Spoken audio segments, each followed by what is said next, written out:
your #1 news team covering the North. The Bahamas Tonight, Northern Edition. Welcome back. The Bahamas Technical and Vocational Institution and New Life Worship Center signing a memorandum of understanding as part of New Life's apprenticeship program that is expected to create job opportunities in the future for Grand Bahamians. President of BTVI, Dr. Bob Robertson, says that the partnership will allow applicants to complete a NCCER course, which is a National Center for Education and Research certification. Senior pastor of New Life Worship Center, Pastor Simeon Ouden, was on hand for the official signing. This certification is desperately needed. It will provide young people in Grand Bahama with the opportunity to work on construction projects, having a U.S.-based, internationally recognized certification in the trades.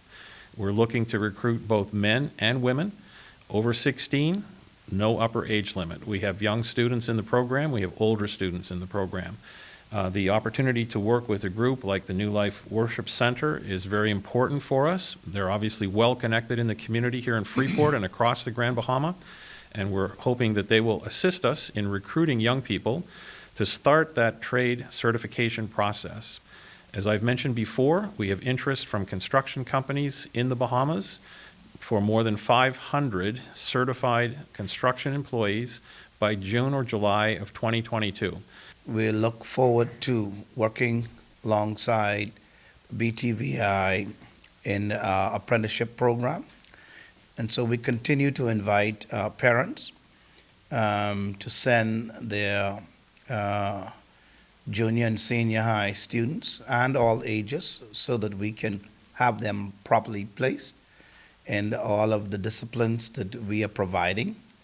And so we look forward with great anticipation for an exciting year. And at the end of this program, we can graduate and send on these students to BTVI and fill this goal that we're trying to achieve. Now, according to Dr. Robertson, NCCER certification is one of the most prominent tools that the construction industry uses to verify the credentials of its workers. Officer in charge for the Ministry of Labor, Department Northern Region, Bonnie Johnson, along with Constantina Hamilton McKenzie, who heads an agriculture and technology company, says that this initiative will serve as a great opportunity for young Bahamians. The Department of Labor has a database system that has a number of persons as well that we would be able to refer and be able to assist. Employment Services is ready and willing to assist in any way that we can. We are finishing off our capital investment side. We are in the process of getting the students involved in the first part, which is the land preparation and the development phase. And then from there, we're going to help develop their skills into planting. And then the most important part is the agribusiness section. So we're going to partner off with them to get students to not only know the physical aspects of the trade, but the financial aspect of the trade. And hopefully with our new partnerships that we're developing with Prairie View University and other international institutions, through their working, we're going to have that be translated into a certified trade. The students of the Louise McDonald High School on the island of Bimini recently given the opportunity to join the digital age courtesy of one of the country's leading independent maritime pilot firms, Independent Maritime Services. President and Chief Pilot Kendall Williamson says they desire to do something that would positively impact future generations and give the students access to the tools needed to prepare them for life in a technology-driven society. The donation of 15 tablets will go a long way in helping students engage with their course material at a deeper level. Since becoming licensed by the Ministry of Transport and the Port Department to operate and pilot vessels in the Greater Bimini area, including Ocean Key, the company and its team of trained and qualified pilots have made it their goal to make a difference in and around the surrounding communities.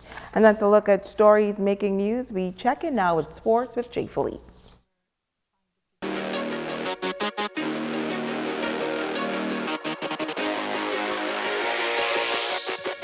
Good evening, I'm Jay Philippe and welcome to Sports. It's do or die this weekend in the NFL playoffs. We also have an update in women's college basketball, but let's start this one off with soccer at the YMCA. Soccer, just like other outdoor sports, is looking to make a return to competitive sports. Over at the YMCA soccer field, teams have been practicing 5 days a week for the return of the soccer league for men and women. Coach Mary Knowles. Now we're back again. We started back up at the Y program and the girls soccer program on Saturdays, not this Saturday, but February 5th. We're going to start that back up. We'll do a couple of weeks of, very much 6 feet apart stuff, and then we'll carry it on from there. The boys program, which is part of Grand Bahamas Soccer Club, they started training from last week. So they're trying to get games with the rugby club. So, just to keep them interested, because we all know if you're not playing games, it's hard to just keep practicing.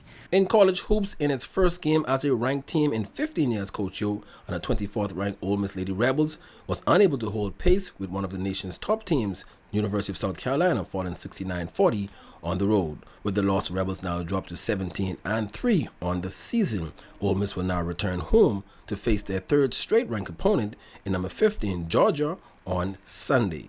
Now in football, the question is, which teams is going to play in Super Bowl 56? Well, we will find out this weekend when the San Francisco 49ers take on the LA Rams in the NFC Championship game on Sunday. Over in the AFC, the Kansas City Chiefs will host the Cincinnati Bengals.